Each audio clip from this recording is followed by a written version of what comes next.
Sir, সকাল সকাল কি পাগল হয়ে গেছেন নাকি? আগে অফিসের কাজগুলো করেন, তারপর না হয় আমি কাজ।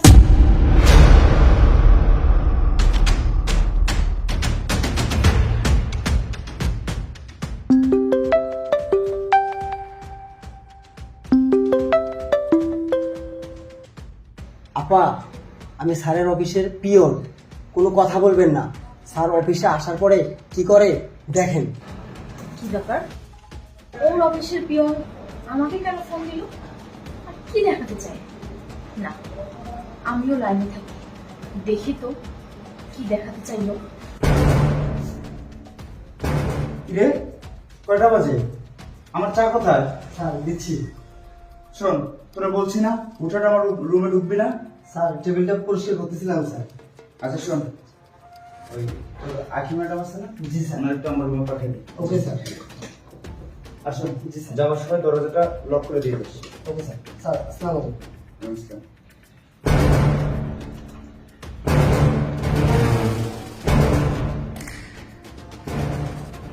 আসসালামু আলাইকুম স্যার। জি স্যার। জি স্যার। না না স্যার, আপনাকে কোনো টেনশন করতে হবে না। হ্যাঁ, পুরো প্রজেক্টটাই কমপ্লিট করতেছি ইনশাল্লাহ।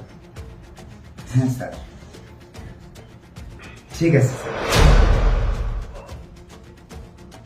জি স্যার। আসসালামু আলাইকুম স্যার। আর স্যার, সকাল সকাল কি পাগল হয়ে গেছেন নাকি? আগে অফিসের কাজগুলো করেন, তারপর না হয় আমি তো আছি। আরে ধুর, রাখো তোমার কাজ। আমি কি অফিসে শুধু কাজ করার জন্য আসি? আমি তো আসি তোমার জন্য। বুঝছি, তুমি অফিসে বসে বসে এসব করো তাই না? ঠিক আছে, তুমিও থাকো, আমি আসতেছি। আজকে তোমার আমি 12টা বাজায় ছাড়বো। দাও। সকাল সকাল এত নাকামি করার দরকার নেই। স্যার কালকে ফাইলটা দিয়ে গেছে রেডি করার জন্য, এটা তুমি রেডি করো। আরে রাখো তোমার ফাইলকে। শোনো না, আমার না কালকে রাত্রে ঘুমাই বুঝছো, তোমাকে নিয়ে না একটু আমি ঘুমাইতে যাবো, চলো। আরে তোমার বাসায় না বউ আছে, তাহলে তুমি ঘুমাইতে পারো না? আর তোমার বউ এসব কিছু বলে না? আরে তোমার বউ, ও আমার বউ নাকি? ও আমার বাসার চাকরানি। আমার ইচ্ছা মতো যখন যেটা আমি সেটা ওকে দিয়ে করাবো। আমি কি করব না করব আমার পার্সোনাল ম্যাটার, সেখানে আমার বউ কি করবে? আচ্ছা আপনি থাকেন, পরে। আরে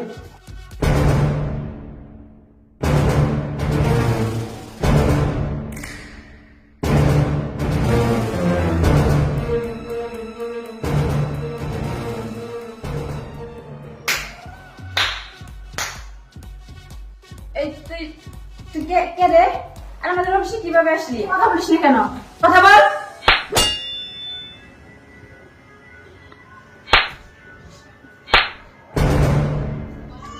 এত বড় সাহস তোর, আমাদের অফিসে এসে আমাদের মারতেছ? এই সিকিউরিটি, সিকিউরিটি চুপ। সিকিউরিটি কেন? তো কোনো বাপ এখানে আসবে না, এখানে চুপচাপ দাঁড়াই থাক। হে, এদিকে আয়, এদিকে আয়। তাই তো বলি, অফিস থেকে বাড়ি ফিরতে কেন এত লেট হয়? এতদিন বুঝতাম না, কিন্তু আজ বুঝলাম। আজ যখন নিজের চোখে সবকিছু দেখেছি, তারপর কি বোঝার বাকি থাকে?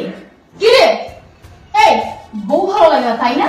দেখো তুমি। ও সরি, আমি তো ভুলেই গেছিলাম, তুই তো বউকে বউ মনে করিস না। স্যার, এই মেয়েটাকে কথা বলে না কেন? আর মেয়েটা এসব কি বলতেছে? আমি ওইটা আপনার ভাবি, আমার ওয়াইফ।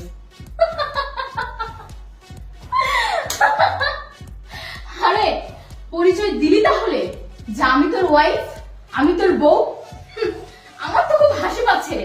যাই হোক, তুই কি একটা জিনিস ভাবতে পারছিস না? ভেবে দেখেছিস আমি তোর এখানে কিভাবে আসলাম, আর এসেই এসব কিভাবে দেখলাম বা কিভাবে বুঝলাম? ভেবেছিস একবারও? শোন শোন শোন, এই একটু উপরে তাকা, দেখ দেখ দেখ। হুম, দেখেছিস কিভাবে আমি তোর এই কার্যকলাপটা ধরে ফেললাম? শোন, পাপ কখনো ঢাকা থাকে না। তুই যতই পাপ কর না কেন, সেটার ফল একদিন তোকে পাইতেই হবে। আর তোর তো পাপের ঘোড়া পূর্ণ হয়ে গেছে। সেজন্যই তোরই অফিসের পিয়ন আজকে আমাকে ভিডিও কলে এই ফ্যানের উপর ফোনটা রেখে সবই দেখাইছে, যার জন্য আজকে আমি এখানে এসেছি। বুঝছিস? তোকে আর কি বলবো, তোকে আর বলবো নাকি? এই তুই কি আমার স্বামী? তুই কি না আমার স্বামী? ছি, আমার তো ভাবতে অবাক লাগছে তুই আমার স্বামী। বেঈমান, কাপুরুষ, লুচ্চা। তোকে আর আমার কিছু বলার নেই, দাঁড়া। আরে এই মেয়ে, এই মেয়ে, তুমি কেমন মেয়ে? তোমার কি লজ্জা শরম নাই? নির্লজ্জ বেহায়া কথাকার। অফিসে আসছো কাজ করার জন্য, চাকরি করার জন্য, আর সেখানে এসে নোংরামি করতেছো। তোমার কি লজ্জা লাগে না? এই লজ্জা লাগে না? বেয়াদব মেয়ে কথাকার। শোন, এদিকে আয়, এদিকে আয়। আর কি বললি তুই? বাসায় থাকলে তোর ঘুম আসে না, তোর ভালো লাগে না, আর অফিসে আসলেই যখন তুই মেয়ে নিয়ে রঙলীলা করিস তখন তোর খুব ভালো লাগে, তাই না? তখন তোর ঘুম আসে, তখন তুই শরীরটাকে একটু আরাম দিতে পারিস। হো, বউ ভালো লাগে না এখন কেন রে? আমি তোর কি ভালোবাসা কমতে রেখেছিলাম? কি হলো, কথা বলছিস না? তোকে কি কখনো অযথা রেখেছিলাম? রাখি নাই, তোকে আমি মাথায় তুলে রেখেছিলাম যে তুই আমার স্বামী, আর তুই কিনা শেষে আমার সঙ্গে এটা করলি।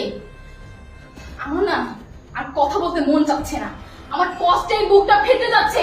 তোর মতো স্বামীর সঙ্গে আমি এতদিন ঘর করেছি, আর না, আর না, তোর মতো লুচ্ছা বেঈমান কাপুরুষের সঙ্গে আমি অথই আর ঘর করব না। এই আমি তোকে বলে দিলাম। এই তুমি এখন এখানে দাঁড়িয়ে আছো, কোন লজ্জা? তোমার কি একটু লজ্জা লাগছে না? বের হও এখান থেকে, যাও বের হও। শোন, তোকে আর আমার কিছু বলার নেই। আজকে এই মুহূর্তে আমি তোকে। শোনো না, তুমি যেটা দেখছো এটা ভুল দেখছো। ওই অফিসের পিয়ন আমার কাছ থেকে অনেকগুলো টাকা দাবি করছে, ওর নাকি কি দরকার, কিন্তু আমি দিতে রাজি হইনি। ওই এসব প্ল্যান করে তোমাকে ভুল বোঝাইছে, আমার সাথে যেন তোমার একটা দ্বন্দ্ব পাওয়া যায়, সেজন্য তুমি আমাকে ক্ষমা করে দাও প্লিজ। তুমি লক্ষ্মী বউ, আমাকে ক্ষমা। বিয়াদবের বাচ্চা, এই আর কত মিথ্যা বলবি রে তুই? আর কত মিথ্যা বলবি? শোন, তোর এই রূপটা, তোর এই রূপ আমার চেনা হয়ে গেছে। আমাকে আর এসব বলে তুই তোর ভাবে ফেলতে পারবি না। আমি তো তোর আর ঘর করবো না, ঘর করবো না। আমি তোকে বলছি চল, আমার একটা কথা বললে আমি তোকে গলা টেপে মেরে ফেলবো। তারপর আমার এই মনে দুঃখটা যাবে না। তোর মতো স্বামী আমার কপালে যে কেন চড়ছিল, তোকে আমি না, তোকে আমি কিছু করবো না। শোন, আমি নিজে লেখাপড়া জানা একটি মেয়ে। আমি লেখাপড়া জানা সত্ত্বেও কোনোদিন চাকরির জন্য ট্রাই করি নাই, শুধু তোর কারণে যে তুই আমাকে ভুল বুঝবি এই জন্য। আরে তোর জন্য কি করি নাই রে আমি? তোর জন্য আমি দিনের পর দিন ওই বাসায় গাধার মতো খাটাখাটনি করে তোর জন্য খাবার বানিয়ে তোর জন্য অপেক্ষা করেছিলাম যে তুই কখন বাড়িতে আসবি, তোকে একটু সেবা যত্ন করবো, তোকে একটু ভালোবাসবো। আর তুই কিনা শেষে আমার সাথে প্রতারণা করলি, আমাকে ঠকালি। না, তোকে তো ক্ষমা করা যায় না। শোন, আমার কাছে তোর এই রঙ্গলীলার কীর্তিকলাপটা না এখনো আছে আমার ফোনে। আমি ইচ্ছে করলেই তোর বসের কাছে এই ভিডিওটা দেখে তোর চাকরি এক মুহূর্তে খেয়ে নিতে পারি, কিন্তু আমি সেটা করবো না। তুই তোর মতো থাক, আমি আমার মতো থাকবো। আজ থেকে তোর পথ আলাদা, আমার পথ আলাদা। তোকে আমি তালাক দিলাম, 1 তালাক, 2 তালাক, 3 তালাক। শুনো তুমি আমার কথা।